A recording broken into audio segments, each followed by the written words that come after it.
come. All right, we're going to start today off with, it's been a very tough week for us veterans. We lost 13 brothers and sisters, and I know it's been tough for all. So we're going to take a first minute before we start, just a moment of silence, say a prayer for our brothers and sisters we lost, pray for their families, because I know they're hurting just as bad as everyone else. Keep them in your thoughts and continue to pray for those that are still out there. And so let's take that minute right now, say a prayer, and then we'll continue with our meeting.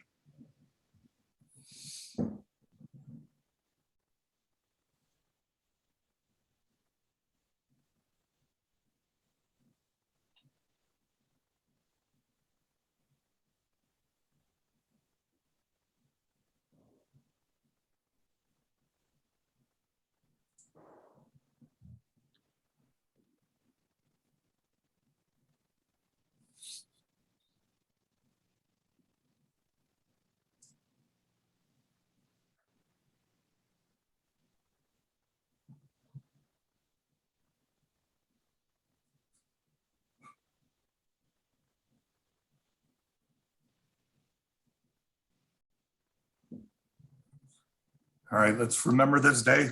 Let's remember it for them. Let's continue doing what we do for our veterans and always be out there, and let's keep them in our thoughts. All right, let's do it. Okay. So yeah, thanks guys. I want to follow that one. Terry, thanks for the suggestion on that. And everybody who's hurting, please just don't forget. I mean, there's people who are willing to listen. Definitely reach out at this time. There are people here. And on that note, wow, that's a little bit hard to follow. So good thing the camera's switching to this. So we're going to start with, and if you guys remember, as far as being able to pin, and you can pin the presenter, and that way then that video shows on top. And so it will be something where you don't get, if somebody needs a cough, if the dog barks or anything, it doesn't switch back and forth on the camera. And the reason why this is important is because when we record these, it is something where we don't want the camera hopping all over the place. So it is, it's the three little dots up. And since I'm going to present for a while, it will be something where you'll want to pin my name or where I am, pin that video, and then that'll stay on that one too. And then we'll just kind of play this by ear as to questions. And if anybody else wants to tie, depending on kind of availability or questions and things too. So one of the questions earlier before Lois jumped on, and it was something where, just kind of a different, but a midge pattern, but it actually had a collar, had a little bit of wing to it, bead head, and then just with the thread and a wrap on the wire. And so this is a crazy looking, basically crazy looking hook too. So that's this hook on that style. And then I do like fire hole on some of the other ones. And so I moved to a fire hole hook on this. And then I also have the Daiichi for another one. The material in this, and when we start using D vinyls and different things too, you can go almost, and these are bent when you buy them. You can also take a longer and bend it and just kind of give it that little curve to it, looking for that natural shape. And that's kind of the key on some of this. So I'm going to start in, and the threads I've switched over tonight. I know you guys are in shock, but please try to control yourselves. But I went with a wax nylon. And so that's what I'm using because of the way this lays on the hook shank. And that's the trick on a lot of these, because you can actually do this entire fly only with thread. and not even do anything else. But when I have it splayed out and when it's laying flat, it's going to cover, and it's just beautiful. Sorry. It's just really nice because it covers so much. Now I can come back up and that same pattern on that, and I can spin my bobbin. And we've talked about this before because I think some people think that fly tyers just have this nervous twitch about spinning their bobbin, and they don't. But if you spin, and depending on if you're right-handed or left-handed, but you can spin that and it gets more corded. And then you can also create a different texture to it. And so it's just a matter of knowing what your thread does. Again, this is a waxed nylon. And so if I spin it, and I'm going to keep this a little bit close, it gives a very corded, or I can open it up. And again, it covers a lot of surface, very, very smooth. It doesn't have a bunch of bumps to it, and it just lays on beautifully. And you can layer it as you go. Now, as you're tying and you start going, it might start looking like it's corded. Again, relax, open it up a little bit, and then continue on. And so that it makes it just a clean surface to that. And then going on any kind of a pattern like this, again, you're going to get a lot of thread coverage. So you're just going to come back and forth. And it is something where you can almost fish this, right? Because we know they go after little green worms, basically. But I'm going to add in some wire. And with your wire too, and I always talk about using your scissors for the right things and the wrong things. You can break this with your fingers. You could, whatever you want to do on this part of it. But you're going to lay it in at the back. And keep in mind, the first thing in is the last thing used. So if you can remember, as far as adding your wire in, we've all been there before where we've tied something and all of a sudden we're like, oh, we forgot the wire. So if you can kind of get in that little bit of a habit, you can see I can wrap it right in. You can't see it. Caught on my hook a little bit when I came around, and so you can see it kind of separated a little, but the thread's strong on there. And if I were just doing a midge on this, I could just take the wire right up and finish this fly. The bead's going to move a little bit, and so I want to anchor that in. And that would be the point also of a collar. The bead adds weight to it. I want this near the bottom, or I'm going to work this as a hopper dropper. And so I want this a good 3 feet from my hopper. And I want it to go right through the middle column.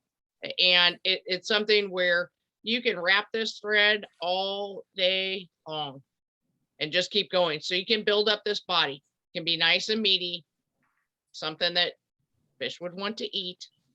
And now at this stage right here, I can either add in my collar. I want to get the wire up and out of the way on this one. And so I'm going to come in and even very deliberate wraps up and over. And this is something where I'm just, Mick can tell you on this too. I just look at it. Where are all these wraps? Does a fish look at it that much? I don't know, but I do. And so are they evenly spaced, or is it just kind of haphazard on there? I don't know, but just evenly spaced. You can use a rotary if you want to, but the idea is that they're all coming through. Tie it in. So I'm going to come behind. I'm going to anchor that in again. And then I can come in with my wire scissors. I can helicopter that off if I want to, but why not use scissors? So I've got that first part started. On this portion of it too, and there's a couple different things. You could add a collar to this, which then would be out of your peacock. And I've told you guys, probably my least favorite tying material, honestly, is peacock. And if you ever see something and they're saying it's calling for swords. So swords look like this. Peacock herl looks like this. The swords, they're gorgeous. They're very short. They work for tail, but don't buy them unless it depends on what you want to use them. I couldn't wrap this around. I can't even get my fingers on it. So instead I want some longer material in there. Comes in a packet, fairly decent price. You can get big clumps of it too. And you can also, like this one, $1.85. So pretty decent price. Not for as much as you'll get out of it. It's a really decent price. So I'm going to come in on this one, and I'm just going to grab 3 of the longer ones and pull them out. They're really loosely bound, and so they should pull out easily. You shouldn't have to tug at them. And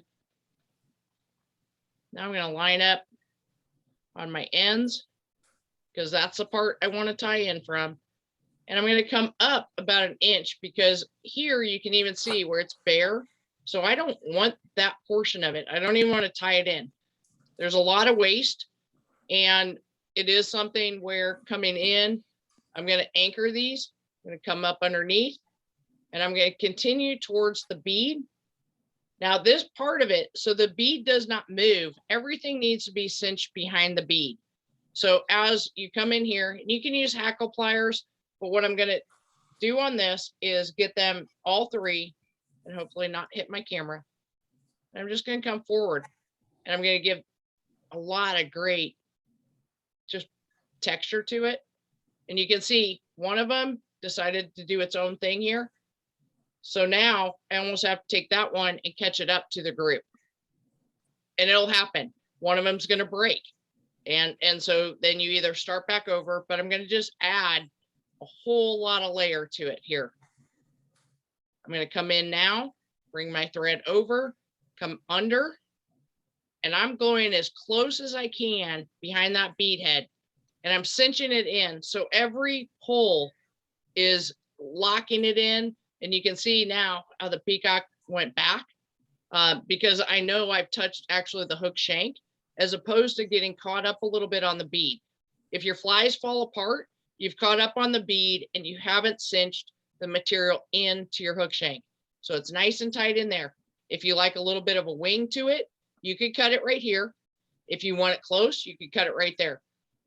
It just really depends on the look that you like. So you could leave it a little bit like that on the emerger style, or you could go all the way close. Totally up to you.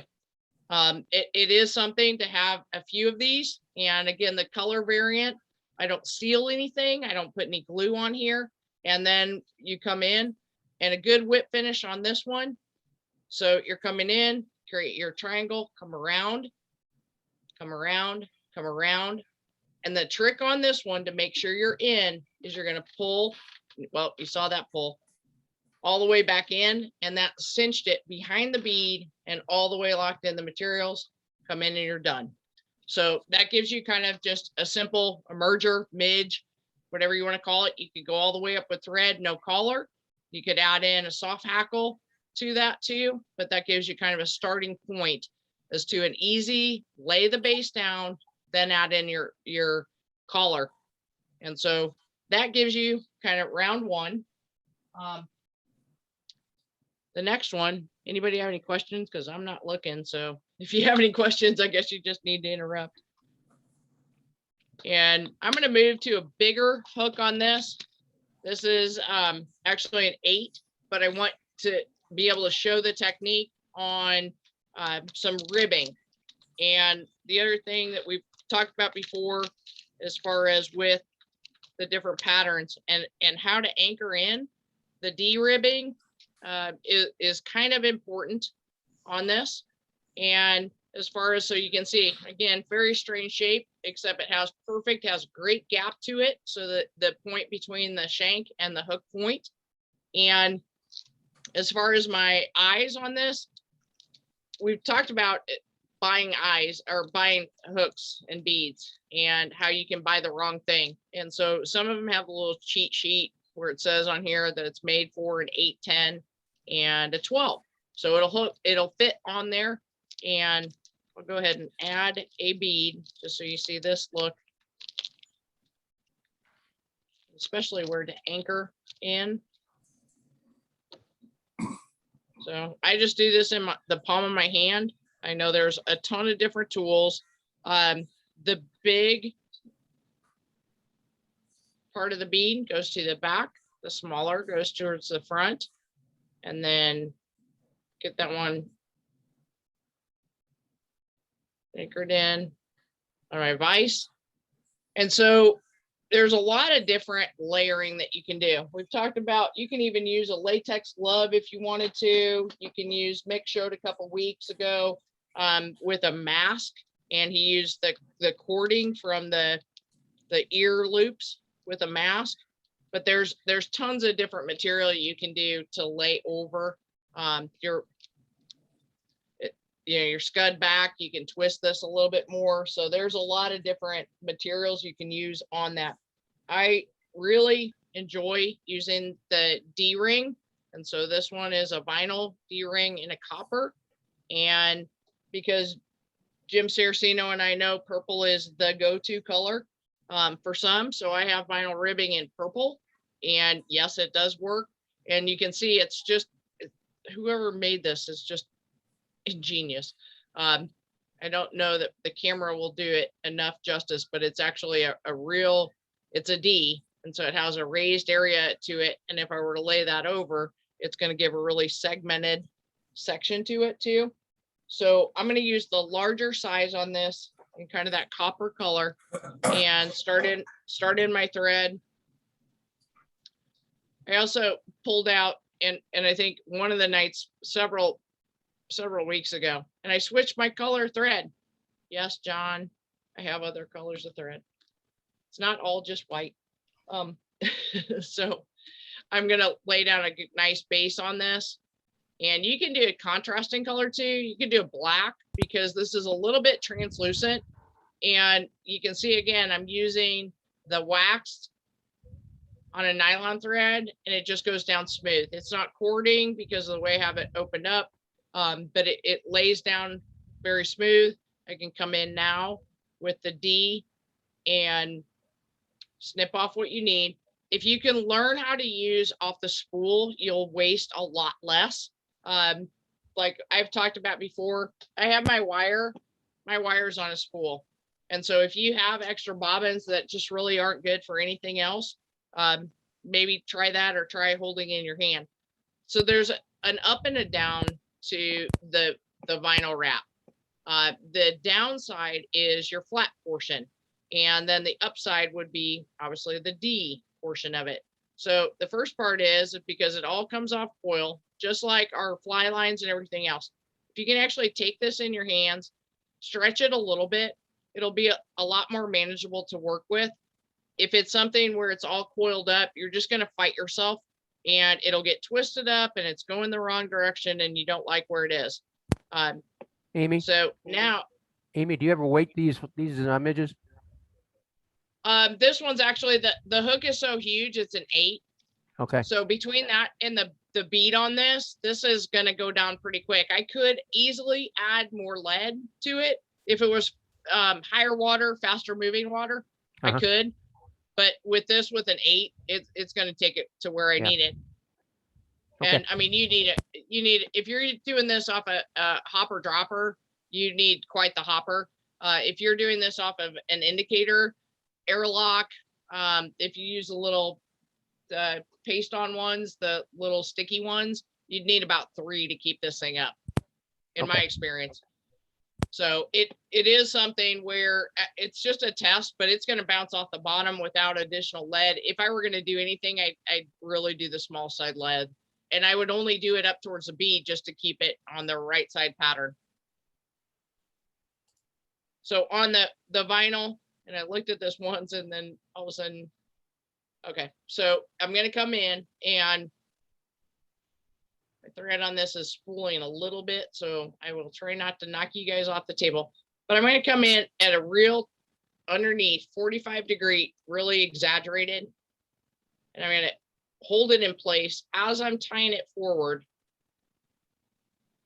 And you can see how that back end, it's already bulked up now more, and it's nice and tight in there. But I'm going to go up, and I'm going to try to build up this so it matches a little bit more. And that actually might take 2 passes on my thread, because I want this to lay as smooth as possible. And you'll see a difference on this too, as far as just smoothing out all the ramps, anything that you can even see on here. You just want it as as just crisp as possible. And again, this is one that I consider that it is floating, and there you go. And we got a technical of how to recover your thread when it pops off the spool. There you go. So now I've got my material back here at the back, and I go towards the back and come around, and you can either go back behind again and ramp it one more time back up over, and that's okay. You won't have it, it'll create almost like a little bulge on the end, but it won't be so obvious. And then but keep your tension, because if I were to do this loose and just let the material run me, it would look like this. And it wouldn't have any strength to it at all. And so as you're working this material, now that it's anchored in, and I've kind of gone one behind, and then I'm going to come one up over in front. And it keeps that nice, even segmented part, keeps on running it. And I'm not trying to stretch it till tomorrow. I'm just trying to get it where it has nice, even ribbing, like a worm would have. Nice and even. If I start stretching this too much, and I'll do it for this, so it starts to flatten it out, and all of a sudden you lose all that. And the whole point of using this is, keep it in the shape. Come in. And I'm going to come right behind the bead in this, and this is where your thread has to work for you. Come in. I'm going to come behind, and I'm going to cinch it all the way in. I need to make sure that both, and that my thread, because that's a purpose, got to get your thread as close as you can. Get it in there and tighten it in. So just a real good cinch on that. Yeah, this bobbin's going to wire pretty soon because it's not holding. Come in, and you can just snip that. Now you can go back and add whatever you want to add in there. Again, this bump right at the back, that doesn't bother me, because that actually fits more for a profile of either an egg laying creature or anything that you want to do on there. You can also color that first part with a black or a red. I know, some folks love the hot spot, and so they might like that too, as far as an egg laying fly. So that gives you kind of, again, going back into, adding a collar in. You can do a lot of different things. There was some question as to wing material, and turkey feathers are probably going to be the go-to, especially with this time of year and what everybody else has harvested from last year. But if you wanted to add some wings to it, so this is an organza. And I remember the first time I mentioned this, and I said, just don't cut up like your wife's dress or something. It does sell in more of a wing. Like, you can buy the materials. You can also find this at Hobby Lobby and Joann's. And then you can also find some different other wing material too. This one is like a whole little kit, and it reminds me of crepe paper or I don't, tissue paper. So it has kind of a little bit of a waxy feel on there too. But if you wanted to use something like this as a wing, this would be the point where you tie it in now. So I'm a little bit back, and it doesn't matter as far as the shape, because you're going to manipulate the shape no matter what you do. That's the after. And so if I just want to tie in a little bit of material here, and I just want to create a wing effect, I don't need a perfect wing. There's not enough time to check out as, hey, is that a real wing or a fake wing? So I can just take this little square piece, and I can come in, can tie it in right here. If I want more material back there, then you would just double it over right here. So there's a lot of different things you can do with the organza. It is a delicate, it's going to fray as far as your material. I have a cauterizing tool. I don't think it actually saves any more life to this at all, but it would be something you can actually roll it tie it in multiple, cinch it in. Yep, I'm hating this bobbin, sorry. Just jumped again. Because I didn't want to take off my other ones on the, there we go, better. So you can add in your wing that way. You get that in there.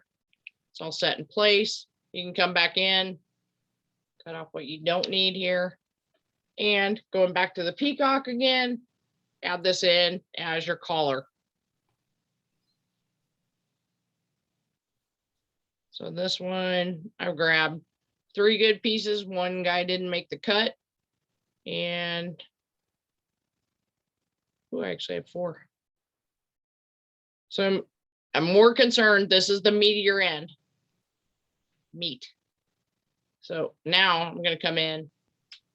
And again, coming up underneath. Cinch it in place where I want it. Coming right behind that bead because that's where I lock in the bead. So my wire, I don't have any on this, but the wire's not locking it in. It's just my thread build. Now I can come back in with my peacock purl, come around, come behind.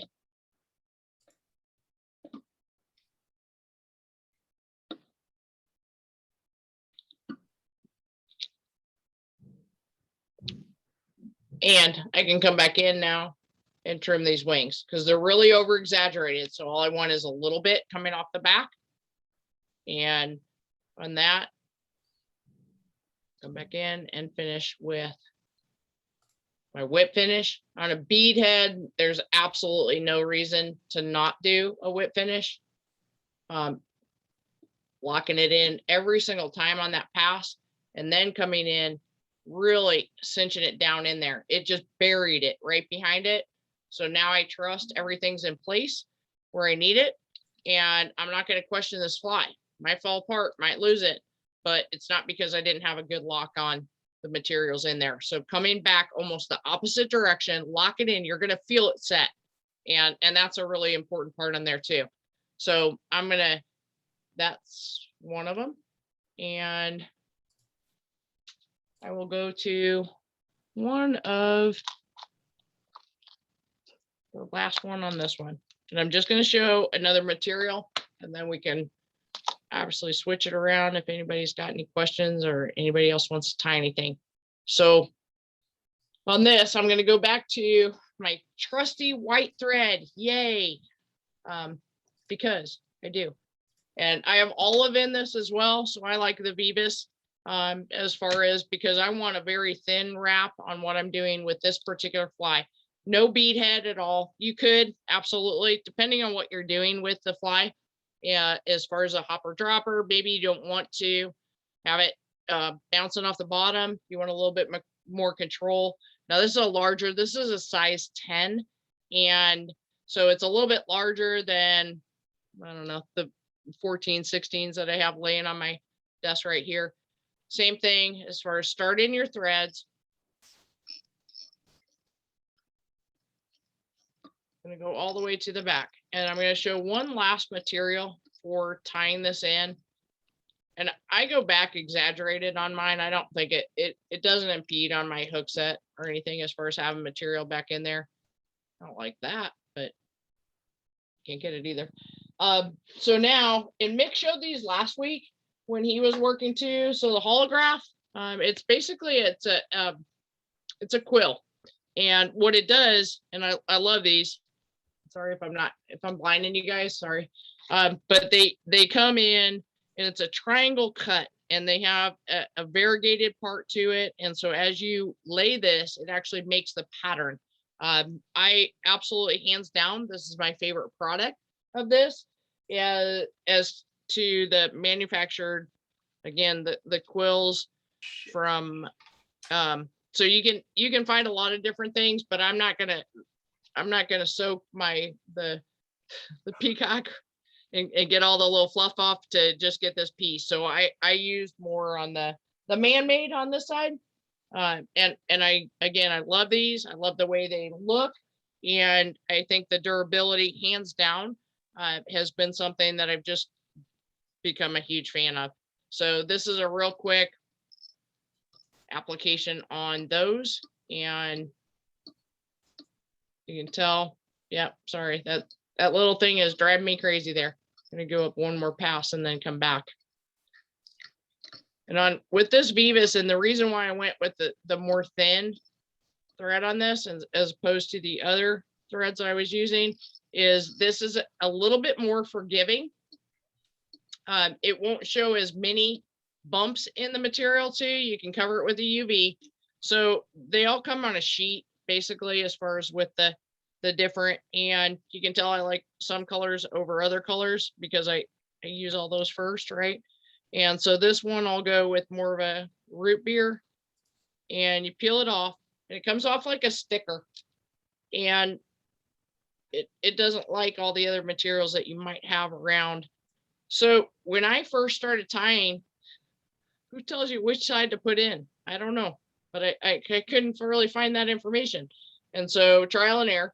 But when I come in, and I know because it's a larger hook, so I'm scooching up on it some. If it's a smaller hook, then of course you'd use the finer point of that on the triangle. But I tie in on this portion of it, I'm gonna come around, I'm gonna grab it on that 45 degree, come in, and then how it just moved, I'm gonna go ahead and lay it down. I'm not even gonna cut it.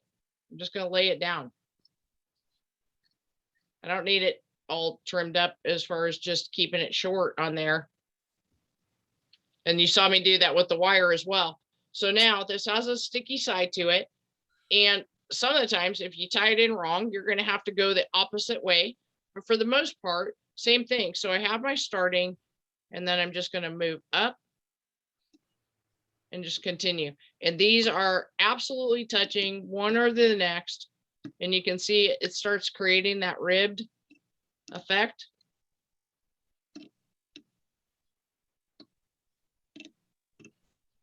It's very strong. It holds up. And again, you can see it doesn't need, you can put UV over it if you wanted to add in. Just keep on going. And you're going to tie this in like any other material. So I get up towards the front. You could add wire underneath it if you want to come back in and enhance it with the wire. Come back in. I'm going to come under it. I'm going to cinch that in so it's as close as I can get to my hook shank. And now I can come in and cut. And then now I could add in a soft hackle. I could add in anything. And I've got kind of that whole segment. It's a little bit rough.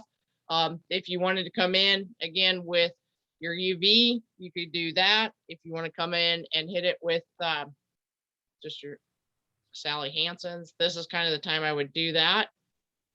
Now just cover it and seal it, but you don't need to. They will not come off.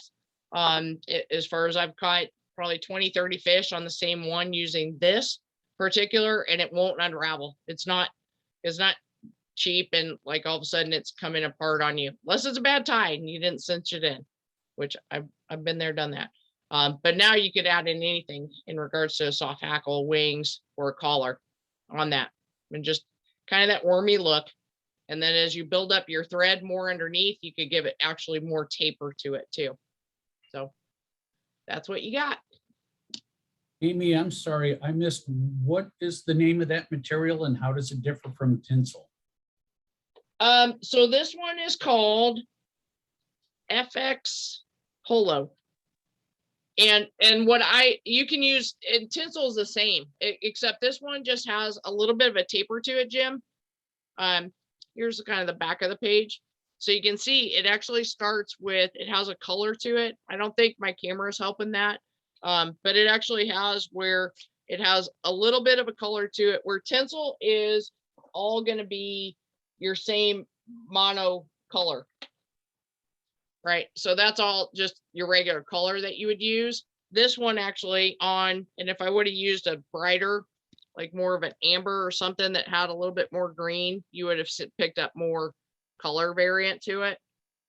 But because it goes from a narrow to a thick on the triangle of it, so you pull it off and you can see how small it is there. And then at the top portion of it, it's fairly thick. And so that gives you that automatic, like that segment as you roll it in. And But is tinsel would be the same. I mean, tinsel is great. is that something you buy in a fly shop or in a like a craft shop? I have seen it in craft shops because it's in the sticker and stamp area.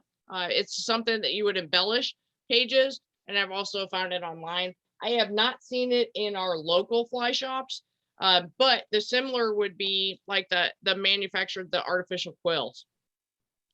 Similar as far as like what they are. One just has that holograph, and then this is the other kind of a similar where it has a little bit of a variant to it. It has a little bit of a red stripe to it. It just doesn't have any sticky stuff on the bottom part.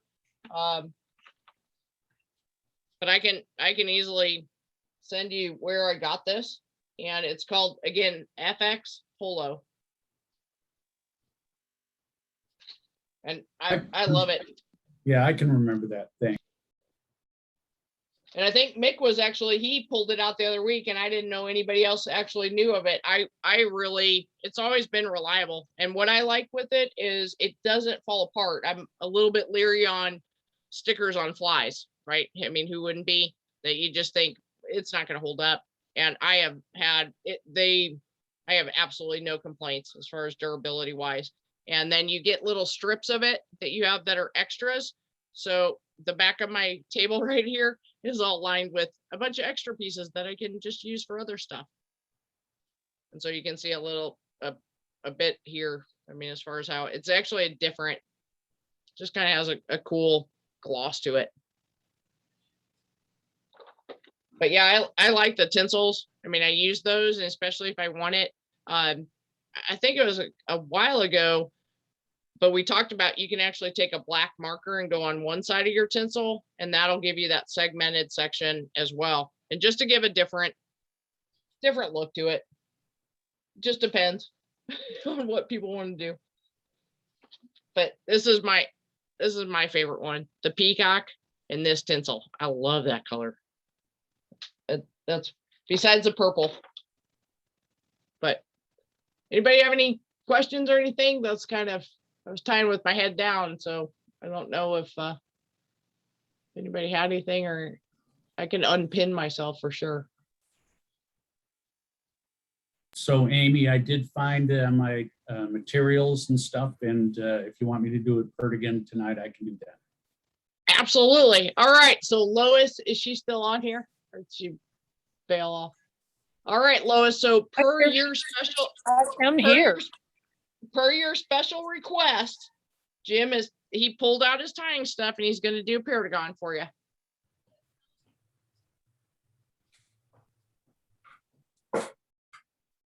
She's speechless. All right, Jim, just have at it. I am speechless because you said you hated tying them. So here we are.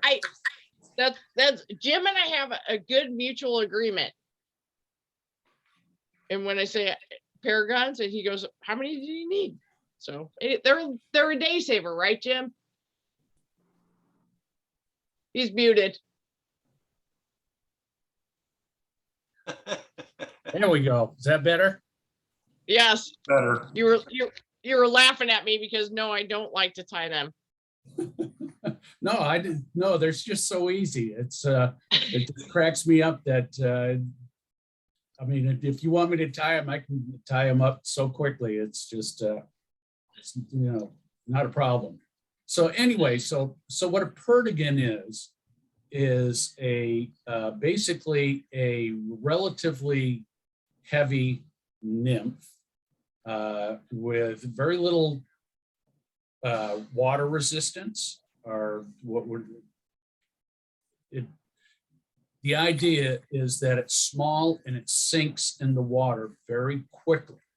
And it is something that is very typically used for Euro nymphing, where they're basically nymph fishing, but rather than using a strike indicator or whatever, you use a indicator tippet, which just kind of changes color every once in a while.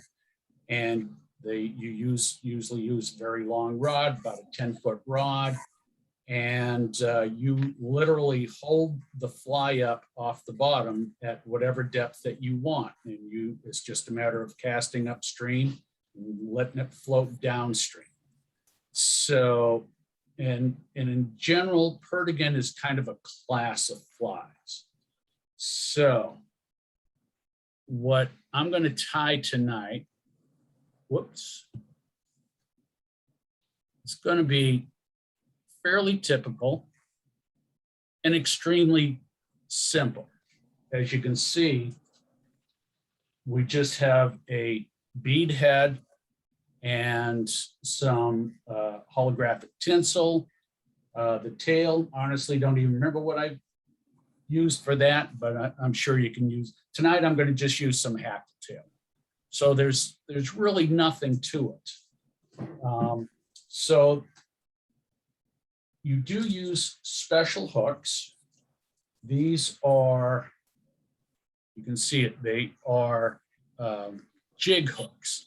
And they got the end, there's like a 25 degree or 45 degree bend on the end of that jig hook. And then you use special beads, use tungsten, because remember, we want this to sink very quickly. So they have these tungsten beads. So it's called the Hannock competition beads. And you'll notice from the picture that one side, just like our normal beads, has a small round hole. The other one has a slot instead of a bigger hole. So that's, can't do this with the light, but notice that's got a little slot right there. So we're going to take our jig hook. First thing I'm going to do, I'm going to put it in the vise upside down.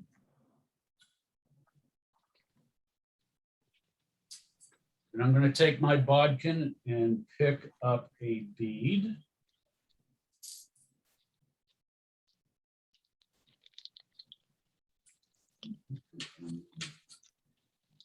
And just like a regular bead, you want the small round hole to go on first.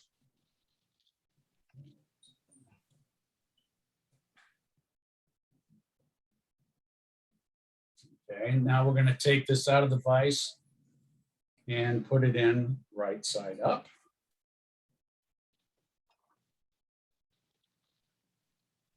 And you'll notice, because that slot is there, that bead sits right on that angle, sits right down on that angle. Oops.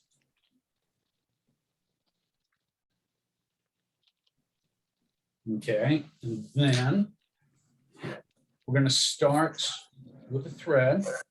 Now, a lot of times what you want to use is a bright colored thread, red, orange, yellow, or whatever, because traditionally we end up with what we call a hot spot at the end. And I'll show you what that is later. So we're going to start with thread.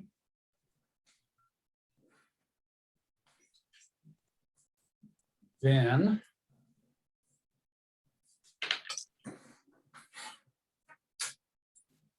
I'm just going to take a few strands, a few barbs of, just a standard dry fly hackle.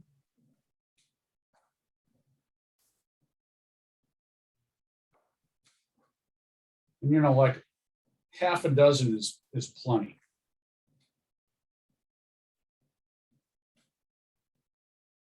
And I'm going to tie those on, tie them in. Bring the thread down to the bend of the hook.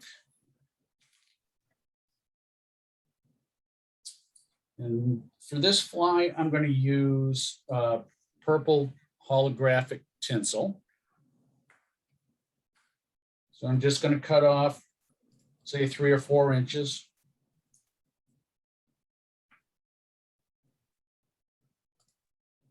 I'm going to tie that in.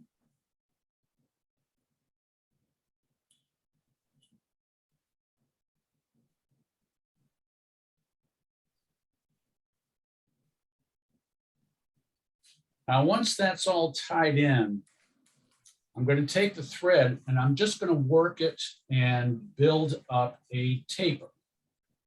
So we're going to build some up in the front.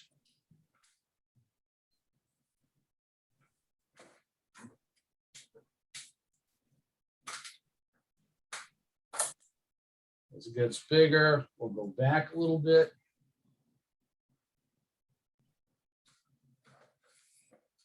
And there's no magic formula. It's just, you know, whatever you, whatever taper tickles your fancy. So I have a taper on the thread. Now I'm going to take my tinsel. I'm going to start wrapping it forward. And typical, you want to barely overlap the tinsel. So every bit of that shank is going to be covered with that tinsel.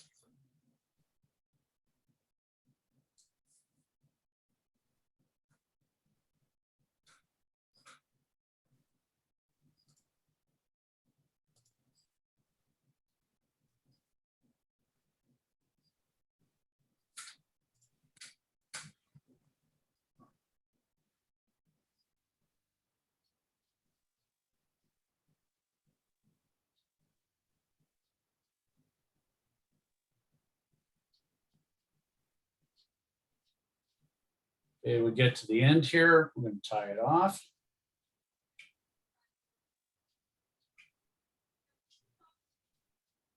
Cut off the excess.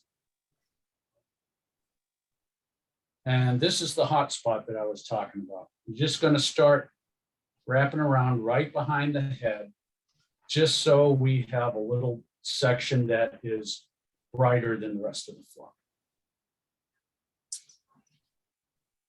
Not sure how well you can see that with the light. Anyway, then we're going to do the whip finish.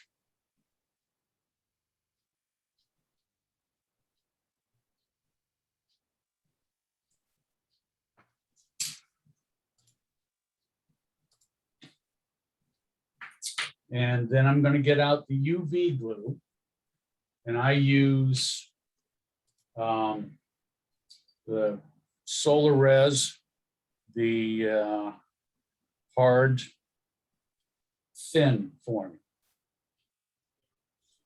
And we're just going to cover that fly up with the UV res.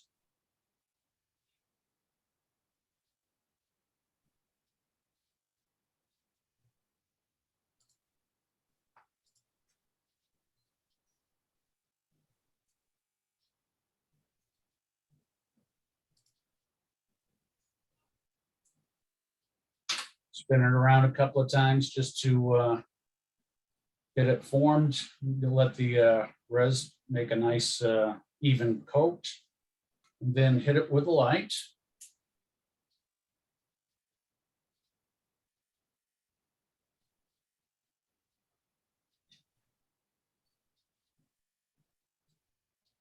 And this is pretty much all there is to it.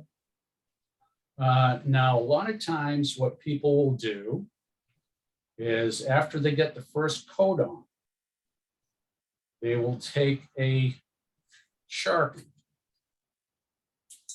Let's see if I got one here. And they will make a dot on the top of the head.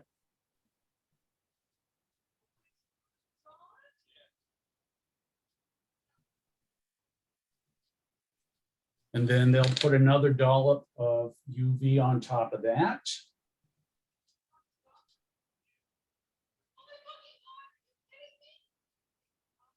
Now, honestly, I can't even tell you why they do it, but I just, so many times I see the pattern, that's what they do. So that is basically a perdigan. And you can tie it in any color, any material. So I tie basically the same fly. I will tie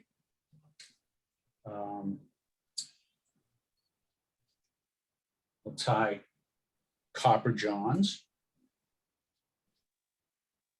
I tie prince nymphs. I tie pheasant tail nymphs.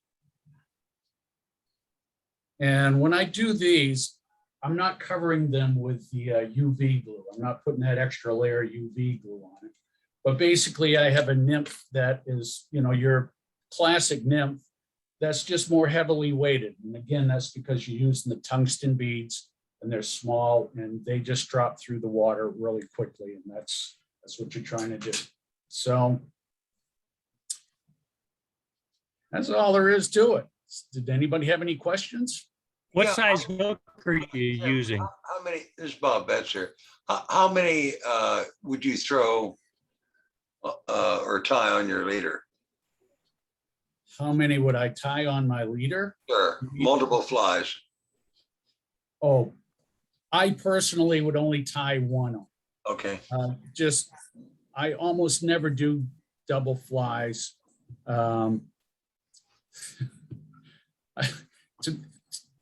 It's just too much of a hassle to me. It's a very effective method, and I'm sure you could do, dropper and stuff like that. So whatever you're comfortable with. But like I say, personally, I very seldom ever do double flies. I very seldom do hopper and dropper. I very seldom do indicator and nymph. And you know what? I just really? yeah. Not even a hopper dropper? Well, I will do a hopper and dropper, and I will use an indicator, but just not very often. Okay, So the same thing with these things when I am tying one on. I am trying to do the Euro nymph method where I'm holding it at a depth Right. rather than using an indicator or whatever. But yeah, it's like any fly. You could tie on 2, you could tie on 3, whatever whenever I fish with more than one thing on the end of my line, as I tell people, I bolero cast. I cast it. One fly goes one direction, the other fly goes the other direction. By the time it hits the water, it's just a big mess. So You can it's a solve very that effective- problem. You can solve that problem if you use a Tenkara rod. There you go. There you You can go. also use and Tenkara is also a great way to do check nymph fishing because that's what the rod is really built to do. Right. Yes, absolutely. well, I didn't mean that you threw so many that you're actually chumming for trout, no. Wait, what's wrong with that? No, I'm kidding. Yeah. No, yeah, you are. Hey, I use salmon eggs in the water all the time. I don't know. We'll see. But anyway, Jim, thank you. I know I put you on the spot tonight with tying that. I tied along with you tonight. I'm not so happy. So I like our little arrangement that I just let Jim know I need paragons. He says it different than I do, but I just let him know. And then magically a box of them shows up for me. So I don't have to tie them.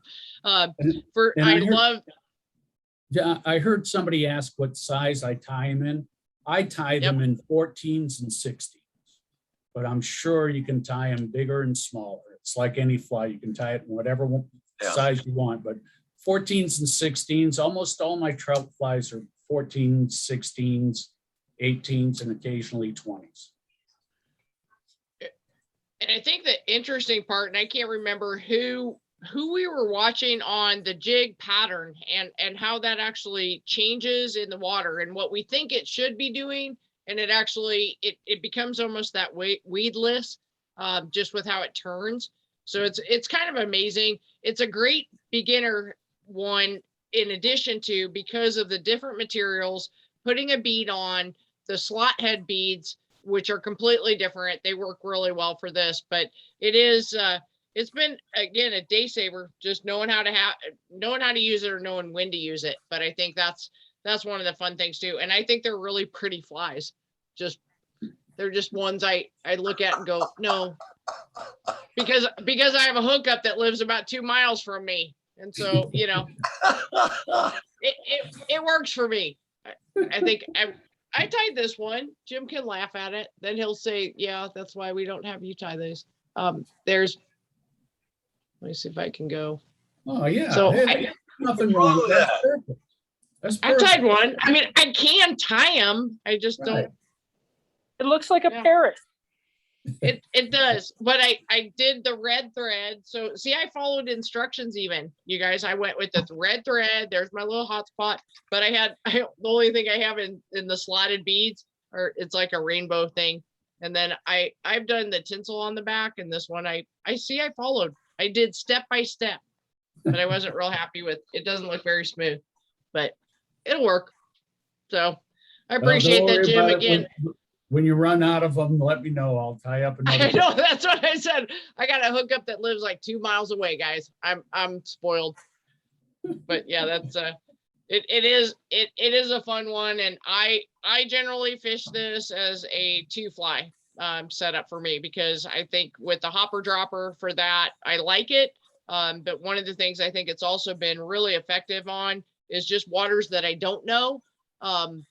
So whether or not it's a lake maybe, and I don't know what's running, faster water and I don't know what's running, but these seem to, and like what Jim showed too, is tying these in reverse in a lot of different patterns. Tying it with a wing casing on, tying it in a different, but that jig seems to keep it out of the rocks enough, I think, if I understand the principle of it. But I've enjoyed it. I've enjoyed using this one, and it helps me kind of test what's in there and where I want to go on depth. So it's a good seeking fly for me, if that makes sense.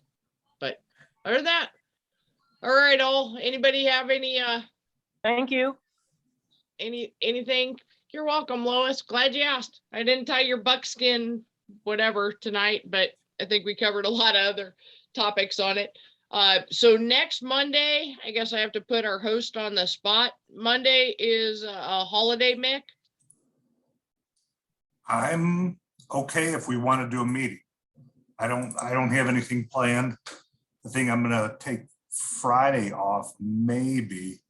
And I might try to run Merrimack, because I haven't gone trout fishing since like June at Merrimack before I hurt my arm. So got the bug to go back.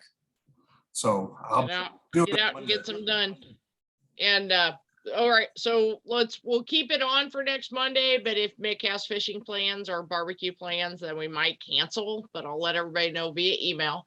And other than that, any requests on anything to see? We haven't seen Roger tie for a while, Carl tie for a while. John, right? Do you want to tie? I mean, anybody on here? Guys jump in. It's not my tying show. I'll be in Indianapolis next week. Oh, you get the grandkids. You better believe it. Yeah, I was gonna say, yeah, you're not missing us at all. Oh, that's a good one. I like that, crawdad. Yeah, so Yeah, that's funny. as usual, we're always tying flies for our last trip, right? And we just got back from the Boundary Waters, and that was the fly of the week, and we used up all the crawdads. Oh, wow. So now I'm replenishing them. That looks I'd like good. to see Roger tie some of his ribbon flies. Okay. Roger, are you around next Monday? I you think need to so. You need to check the family calendar. Yeah. Okay. Well, and I think that would be great. And for those of you who don't know, Roger put together it's all the different campaign ribbons, and they're on safety pins. And so it has, I mean, it's very specific as to the number of red, and it's a very specific red, but they're the campaign ribbons, and they're done on safety pins. And gosh, I mean, when the snow starts flying, these are great to stock up, just to hand out, and people love them. So we'll see what your schedule looks like, Roger. Maybe you can walk us through and all the research you did on putting all that together. Okay. It's we're leaving the day after that camping, but hopefully I'll be able to do something. Okay. Well, if not, then we'll have a backup plan. Then you guys can watch me tie ants or something. So we'll go with that first plan, Roger, if that works on the camper. And if not, Okay. then we'll come up with another plan for next Monday. All right, all. Well, enjoy your dinner. I have no idea what I'm having, but we did have torrential rains here. Did anybody else's basement flood? Mine did. Yes, Oh, yeah, Yep. yes. always does. Yeah, I actually, in fact, if Lois is still on the call, so I got off the phone with that earlier this afternoon and walked downstairs and I could just hear, and I kept looking above my head thinking it was going to be coming out from a pipe. Nope, it was window wells. So if Oh. you guys don't have window wells at your house, yeah. Thank you. I got- 'Cause I got have coal win- chutes I have that it window comes in. wells. I have a coal chute that comes in through. Mine actually leaves my coal chute alone. That's on the south side of the house. The window wells are on the more the west side of the house, and it just hammered today. And then I have yard drains that lead to another, and they got all clogged up. Pine trees, fir trees this time of year, just all that crap. So yeah, we're actually kind of sitting in the safe zone. I'm in the dry area right now. If I had to be plugged in like this, it's sitting in this kind of water that's on the other side of the basement. So I'm going to go sweep some stuff. Again, get dinner sometime, but it's all good. That's what concrete basements are for. All right, all. Well, everybody, again, thanks, Terry, for the suggestion tonight. Again, everybody, thoughts and prayers out. It was just, it is rough. Reach out if you need to talk, because it definitely is something on everybody's minds as well. And I Yep. can not even begin to imagine, but please reach out. There are resources out as well. And just tell somebody you want them to listen to you. All right, all. Have a great evening. Bye-bye. All right. Bye, be Thank well. you. Take care, everybody.